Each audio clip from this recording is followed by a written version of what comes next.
ಆಳ್ವಾಸ್ ಶಿಕ್ಷಣ ಪ್ರತಿಷ್ಠಾನದ ವತಿಯಿಂದ ಆಯೋಜಿಸಲಾದ 16ನೇ ಆವೃತ್ತಿಯ ಉದ್ಯೋಗ ಮೇಳ ಆಳ್ವಾಸ್ ಪ್ರಗತಿಯಲ್ಲಿ 2416 ಅಭ್ಯರ್ಥಿಗಳಿಗೆ ಸ್ಥಳದಲ್ಲಿಯೇ ಉದ್ಯೋಗದ ಆಫರ್ ದೊರಕಿದೆ. 6183 ಅಭ್ಯರ್ಥಿಗಳು ವಿವಿಧ ಹುದ್ದೆಗಳಿಗೆ ಮುಂದಿನ ಹಂತಕ್ಕೆ ಆಯ್ಕೆಯಾಗಿದ್ದಾರೆ ಎಂದು ಪ್ರತಿಷ್ಠಾನದ ಟ್ರಸ್ಟಿ ವಿವೇಕ್ ಆಳ್ವಾ ಅವರು ತಿಳಿಸಿದ್ದಾರೆ. ನಾನು ಬಾರಿ ಪ್ರಾಮುಖ್ಯ ವಿಚಾರ ನಿಮಗೆ ಹೇಳಲೇಬೇಕು. ಯಾಕೆ ಹೇಳಿದ್ರೆ ಪ್ರತಿ ವರ್ಷ ಇದು ಇಡೀ ಈ ಸಲ ಬಂದ ಟೋಟಲ್ ನಮಗೆ ರಿಜಿಸ್ಟ್ರೇಷನ್ಗಳು 471 ಕಂಪನಿಗಳು ರಿಜಿಸ್ಟರ್ ಆಗಿತ್ತು. 347 ಕಂಪನಿಗಳನ್ನು ನಾವು ಅಪ್ರೂವ್ ಮಾಡಿದ್ದು. 50 ಕಂಪನಿಗಳು ಮತ್ತೆ ಲಾಸ್ಟ್ ಮೂಮೆಂಟ್ ರಿಜಿಸ್ಟ್ರೇಷನ್ ಮತ್ತೆ ಕೆಲವೆಲ್ಲ ರಿಜಿಸ್ಟ್ರೇಷನ್ ನಾವು ಒಪ್ಕೊಳ್ಳಿಲ್ಲ. ಮತ್ತೆ ಕೆಲವೊಂದು 74 ಕಂಪನಿಗಳನ್ನು ನಾವು ರಿಜೆಕ್ಟ್ ಮಾಡಿದ್ದೇವೆ.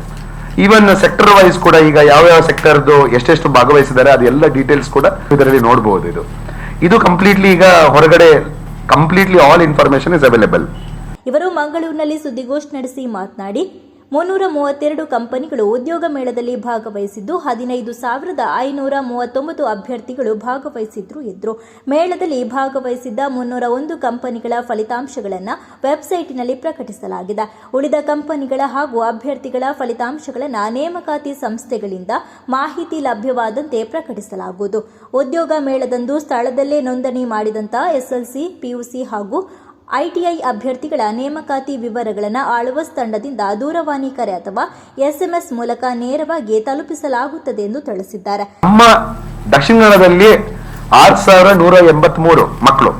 ಇದು ಯಾಕೆ ಮಹತ್ವ ಹೇಳಿದ್ರೆ, ನಮ್ಮ ಯಾವತ್ತಿಗೂ ಟಾರ್ಗೆಟ್ ಆಡಿಯನ್ಸ್ ಇದ್ದದ್ದು ರೂರಲ್. ಇದೇ ನಮ್ಮ ಟಾರ್ಗೆಟ್ ಆಡಿಯನ್ಸ್ ಇದ್ದದ್ದು. ನಂಗೆ ಪ್ರತಿ ವರ್ಷ ಏನ್ ಕಾಣ್ತಿತ್ತು ಹೇಳಿದ್ರೆ, ದೊಡ್ಡ ಸಂಖ್ಯೆಯಲ್ಲಿ ಈ ಸಿಟಿ ಕಡೆಯಿಂದ ಮಕ್ಕಳು ಬರ್ತಿದ್ರು. ಸಿಟಿ ಹೇಳಿದ್ರೆ ನಾನು ಮುಖ್ಯವಾಗಿ ಬೆಂಗಳೂರು, ಸ್ವಲ್ಪ ಚೆನ್ನೈ, ಇಂಥ ಕಡೆಯಿಂದ ಜಾಸ್ತಿ ಜನ ಬರ್ತಿದ್ರು. ಇದೇನಾಗ್ತದೆ, ಇವರ ಎಕ್ಸ್ಪೆಕ್ಟೇಷನ್ ಕೂಡ ತುಂಬಾ ಹೈ ಇರ್ತದೆ. ಇವರ ಎಕ್ಸ್ಪೆಕ್ಟೇಷನ್ ಮತ್ತೆ ಅವರಿಗೆ ಬೇಕಾದಷ್ಟು ಅವಕಾಶಗಳು ಉಂಟು. ನಮ್ಗೇನು ಆಸೆ, ಆದಷ್ಟು ಹಳ್ಳಿ ಕಡೆ ನಾವು ಹೋಗ್ಬೇಕು, ಆದಷ್ಟು ಇಂಥ ಜನರಿಗೆ ಅವಕಾಶ ಸಿಗ್ಬೇಕಂತ. ಸೊ ಈ ಸಲ ಕ್ಲಿಯರ್ ಆಗಿ ಇದು ವ್ಯಕ್ತವಾಗಿದೆ. ಈಗ ದಕ್ಷಿಣ ಕನ್ನಡದಲ್ಲಿ ಎಷ್ಟು ಮಕ್ಕಳು ಸಿಲೆಕ್ಟ್ ಆಗಿದ್ದಾರೆ, ಉಡುಪಿಯಲ್ಲಿ ಎಷ್ಟು ಮಕ್ಕಳು ಸಿಲೆಕ್ಟ್ ಆಗಿದ್ದಾರೆ, ಶಿವಮೊಗ್ಗದಲ್ಲಿ ಎಷ್ಟು ಮಕ್ಕಳು ಸಿಲೆಕ್ಟ್ ಆಗಿದ್ದಾರೆ, ನಾವು ಮೈನ್ಯೂಟ್ ಡೀಟೇಲ್ಸ್ ತನಕ ಈಗ ಹೋಗ್ತಿದ್ದೇವೆ. ಇದು ಯಾಕೆ ಆಗ್ತು ಅಂತ ಹೇಳಿದ್ರೆ, ಒಂದು ಆನ್ಲೈನ್ ರಿಜಿಸ್ಟ್ರೇಷನ್ ಆಗುವ ಕಾರಣ ಇಂಥ ಎಲ್ಲ ಡೀಟೇಲ್ಸ್ ಕೂಡ ನಮಗೆ ಗೊತ್ತಾಗ್ತದೆ.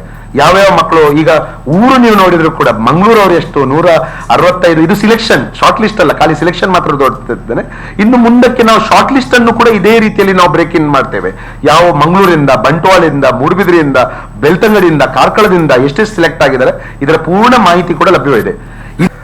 ಈ ಸಲ ಮ್ಯಾನುಫ್ಯಾಕ್ಚರಿಂಗ್ ಸೆಕ್ಟರ್ ಹೈಯೆಸ್ಟ್ ಕಂಪನೀಸ್ ಬಂದದ್ದು. 75 ಕಂಪನೀಸ್ಗಳಲ್ಲಿ 924 short list, 523 selection total manufacturing sector ಅಲ್ಲಿ. ಅದರಲ್ಲಿ ಕೂಡ ನೀವು ಟಾಟಾ ಎಲೆಕ್ಟ್ರಾನಿಕ್ಸ್ ಏನ್ ನೋಡಿದ್ರೆ 216 ಕ್ಯಾಂಡಿಡೇಟ್ಸ್ ಟಾಟಾ ಎಲೆಕ್ಟ್ರಾನಿಕ್ಸ್ ಅಲ್ಲಿ ಸೆಲೆಕ್ಟ್ ಆಗಿದ್ದಾರೆ. ಎಚ್ಎಲ್ ಮ್ಯಾಂಡೋ 99 ಇಂಜಿನಿಯರಿಂಗ್ ಗ್ರಾಜುಯೇಟ್ಸ್ ತಗೊಂಡಿದ್ದಾರೆ. ಅದು ಕೂಡ ENC, EEE ಮೆಕ್ಯಾನಿಕಲ್. ನಿನ್ನೆ ನಂಗೆ ಪುತ್ತೂರಿಂದ ಒಂದು ಕಾಲ್ ಬಂದಿತ್ತು. ಆಲ್ಮೋಸ್ಟ್ ಒಂದು 5 ಮಕ್ಕಳು ಈಗ ಆಲ್ರೆಡಿ ಹೋಗಿ ಜಾಯ್ನ್ ಆಗಿದ್ದಾರೆ ಅಂತ. ಸೊ ಇಂಥ ಮಾಹಿತಿಗಳು ನಮಗೆ ಬರ್ತದೆ. ಬಾರಿ ಕಮ್ಮಿ ಜನ ಒಂದು ಕಾಲ್ ಮಾಡಿ ಥ್ಯಾಂಕ್ ಯು ಇದು ಹೇಳೋದು. ಆದ್ರೂ ಇಂಥದ್ದೆಲ್ಲ ಬರುವಾಗ ನಾನು ನಿಮ್ಗೆ ಶೇರ್ ಮಾಡೋದು ನನ್ನ ಕರ್ತವ್ಯ. ಇನ್ನು ಈ ಸುದ್ದಿಗೋಷ್ಠಿಯಲ್ಲಿ ಆಳ್ವಾಸ್ ಕಾಲೇಜಿನ ಪ್ರಾಂಶುಪಾಲರಾದ ಡಾಕ್ಟರ್ ಕುರಿಯನ್, ಆಳ್ವಾಸ್ ಪ್ರಗತಿ 2026 ಉತ್ಪಾದನಾ ವಲಯ ಮುಖ್ಯಸ್ಥರಾದ ಡಾಕ್ಟರ್ ಕುಮಾರಸ್ವಾಮಿ, ಉದ್ಯೋಗ ನಿಯೋಜನಾ ವಿಭಾಗದ ರಂಜಿತಾ ಆಚಾರ್ಯ, ಆಳ್ವಾಸ್ ಪತ್ರಿಕೋದ್ಯಮ ವಿಭಾಗ ಮುಖ್ಯಸ್ಥರಾದ ಪ್ರಸಾದ್ ಶೆಟ್ಟಿ, ಆಳ್ವಾಸ್ ತಾಂತ್ರಿಕ ಮಹಾವಿದ್ಯಾಲಯದ ಸಾರ್ವಜನಿಕ ಸಂಪರ್ಕಾಧಿಕಾರಿ ದಿಶಾ ಶೆಟ್ಟಿ ಉಪಸ್ಥಿತರಿದ್ದರು. ಇಂತಹ ಇನ್ನಷ್ಟು ಸುದ್ದಿಗಳಿಗಾಗಿ ನಮ್ಮ ಯೂಟ್ಯೂಬ್ ಚಾನೆಲ್ ಅನ್ನು ಸಬ್ಸ್ಕ್ರೈಬ್ ಮಾಡಿ, ಬೆಲ್ ಐಕಾನ್ ಪ್ರೆಸ್ ಮಾಡಿ. ನಮ್ಮ ಫೇಸ್ಬುಕ್, ಇನ್ಸ್ಟಾಗ್ರಾಂನಲ್ಲೂ ಜೊತೆಯಾಗಿ ನಮ್ಮನ್ನು ಬೆಂಬಲಿಸಿ.